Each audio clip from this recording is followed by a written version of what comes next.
بسم اللہ الرحمن الرحیم۔ شروع کرتا ہوں اللہ رب ذوالجلال کے بابرکت نام سے جو بڑا مہربان نہایت رحم والا ہے۔ وہ اللہ جو تمام دنیا کے انسانوں کے حالوں کو بخوبی جانتا ہے۔ پیارے دوستو، السلام علیکم ورحمۃ اللہ وبرکاتہ۔ سب سے پہلے آج ہم ذکر کریں گے دجال کا، کہ جو قیامت کی نشانیوں میں سے ایک بڑی نشانی ہے۔ دوستو، یہودیوں کا ماننا ہے کہ انہوں نے تقریباً دجال سے پہلے آنے والی تمام نشانیوں کو تقریباً مکمل کر لیا ہے، اور ان کا مسیحا یعنی دجال 2024 میں آنے والا ہے۔ پیارے دوستو، اس کا صحیح اور حقیقی علم تو اللہ ہی کو ہے، مگر ہم حدیث پاک کی روشنی میں جانیں گے کہ دجال کے بارے میں آقا مدنی جناب محمد رسول اللہ صلی اللہ علیہ وسلم نے کیا ارشاد فرمایا ہے، اور حدیث پاک اس کے بارے میں کیا کہتی ہے، آئیے جانتے ہیں۔ اور حضرت عیسیٰ علی نبینا علیہ السلام اس کو کس طرح سے قتل کریں گے، اور اس وقت میں کیا واقعات پیش آئیں گے۔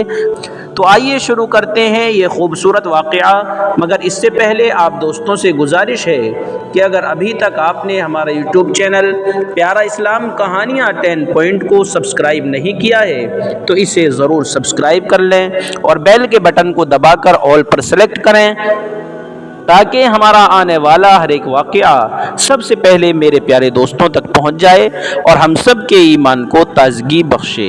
دوستو، ویڈیو کو پورا ضرور دیکھیں، انشاءاللہ ویڈیو بہت نفع بخش ہوگی، اور اپنے دوستوں تک اسے صدقہ جاریہ سمجھ کر ضرور شیئر کریں۔ تو آئیے شروع کرتے ہیں یہ خوبصورت واقعہ۔ ظہور دجال سے قیامت تک کی نشانیاں احادیث کی روشنی میں۔ حضرت نواس بن سمعان رضی اللہ عنہ بیان کرتے ہیں کہ رسول اللہ صلی اللہ علیہ وسلم نے دجال کا ذکر کیا۔ آپ نے بتایا کہ اگر میری موجودگی میں اس کا خروج ہوا تو میں تمہاری جانب سے بھی اس پر دلیل کے ساتھ غالب آ جاؤں گا، اور اگر اس کا خروج میری عدم موجودگی میں ہوا تو ہر شخص اپنی جانب سے اس کے ساتھ مقابلہ کرے، اور ہر مسلمان کے لیے اللہ تبارک و تعالی نے میرا خلیفہ ہوگا۔ بلا شبہ دجال جوان گھنگریالے بالوں والا ہوگا، اس کی ایک آنکھ پھولی ہوئی ہوگی، گویا کہ اس کو عبد العزیٰ بن قطن کے مشابہ سمجھتا ہوں۔ تم میں سے جس شخص کی اس سے ملاقات ہو جائے وہ اس پر سورہ کہف کی ابتدائی آیات پڑھ کر دم کرے، اور ایک روایت میں ہے کہ اس پر سورہ کہف کی ابتدائی آیات تلاوت کرے، اس لیے کہ ان آیات کے سبب تمہیں اس کے فتنے سے بچاؤ حاصل ہوگا۔ وہ شام اور عراق کے درمیان ایک راستے پر نکلے گا، وہ دائیں بائیں فساد برپا کرے گا۔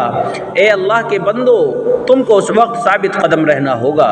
نواس بن سمعان رضی اللہ عنہ ارشاد فرماتے ہیں کہ ہم نے دریافت کیا، اے اللہ کے رسول، وہ زمین پر کتنا عرصہ ٹھہرے گا؟ آپ نے جواب دیا 40 دن، ایک دن ایک سال کے برابر، اور ایک دن ایک مہینے کے برابر، اور ایک دن ایک جمعے کے برابر، اور بقیہ دن تمہارے دنوں کے برابر ہوں گے۔ ہم نے دریافت کیا، اے اللہ کے رسول، وہ دن جو سال کے برابر ہوگا، کیا ہمیں اس میں ایک دن کی نمازیں کفایت کریں گی؟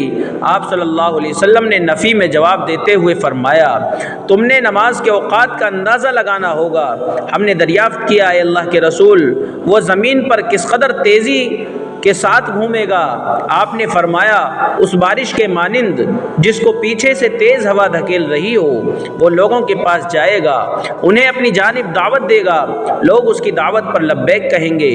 وہ بادلوں کو برسانے کا حکم دے گا تو بارش برسنے لگے گی، اور زمین کو حکم دے گا تو وہ سبزہ اگائے گی۔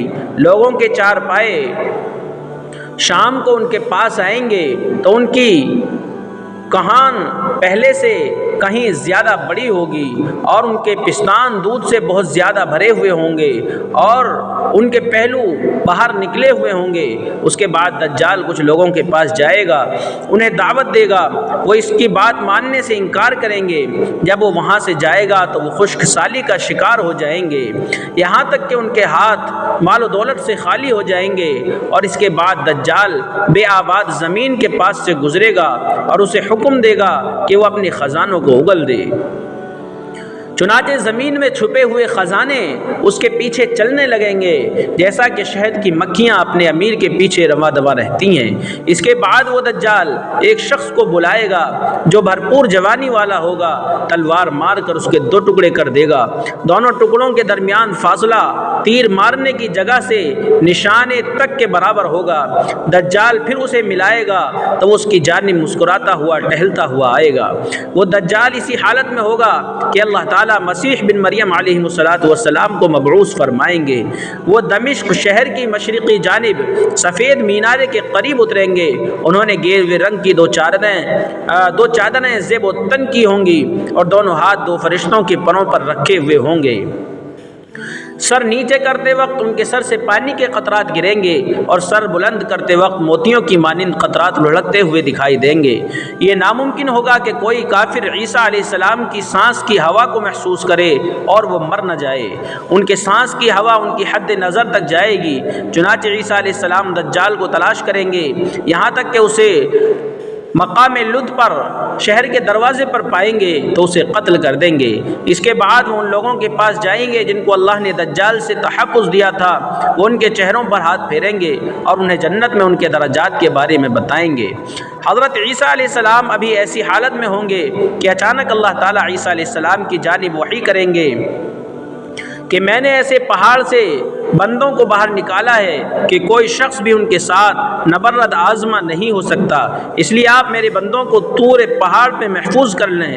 اس وقت اللہ تعالیٰ یاجوج ماجوج کو نکالے گا۔ وہ اللہ تعالیٰ کے اس قول کے مصداق دوڑتے ہوئے آئیں گے، وہ اونچی جگہوں سے دوڑتے ہوئے آئیں گے۔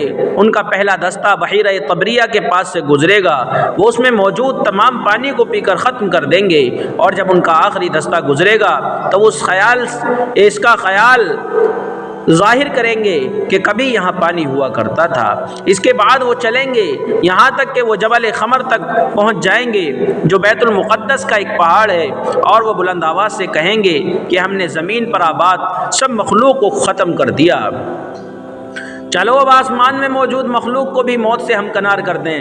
چنانچہ وہ اپنے تیروں کو آسمان کی جانب پھینکیں گے، اللہ تعالیٰ ان کی جانب سے پھینکے گئے ان کے تیروں کو خون آلود کر کے واپس بھیج دے گا، اور اللہ کے پیغمبر عیسیٰ علیہ السلام اور ان کے رفقا محصور ہو جائیں گے، یہاں تک کہ اسباب معیشت کی تنگی کی وجہ سے بیل کا سر ان کے نزدیک تمہارے آج کے 100 دینار سے بہتر ہوگا۔ چنانچہ عیسیٰ علیہ السلام اور ان کے رفقا اللہ تعالیٰ سے دعا کریں گے تو اللہ تعالیٰ یاجوج اور ماجوج کی گردنوں میں ایک کیڑا داخل کر دیں گے، وہ سب کے سب موت سے ہمکنار ہوں گے۔ جیسے کوئی شخص موت سے ہمکنار ہوتا ہے، اس کے بعد عیسیٰ علیہ السلام اور ان کے رفقا میدانی علاقے میں اتریں گے۔ زمین پر ایک بالشت جگہ بھی ایسی نہ ہوگی جو یاجوج اور ماجوج کی چربی اور بدبو سے خالی ہو۔ پھر عیسیٰ علیہ السلام اور ان کے رفقا اللہ تعالیٰ سے دعا کریں گے، تب اللہ تعالیٰ ایسے پرندے اتاریں گے جن کی گردنیں خراسانی نسل کے اونٹوں کی گردنوں کے مثل ہوں گی، وہ ان کی لاشوں کو اٹھا کر وہاں سے لے جائیں گے اور دور جہاں اللہ چاہے گا پھینک دیں گے۔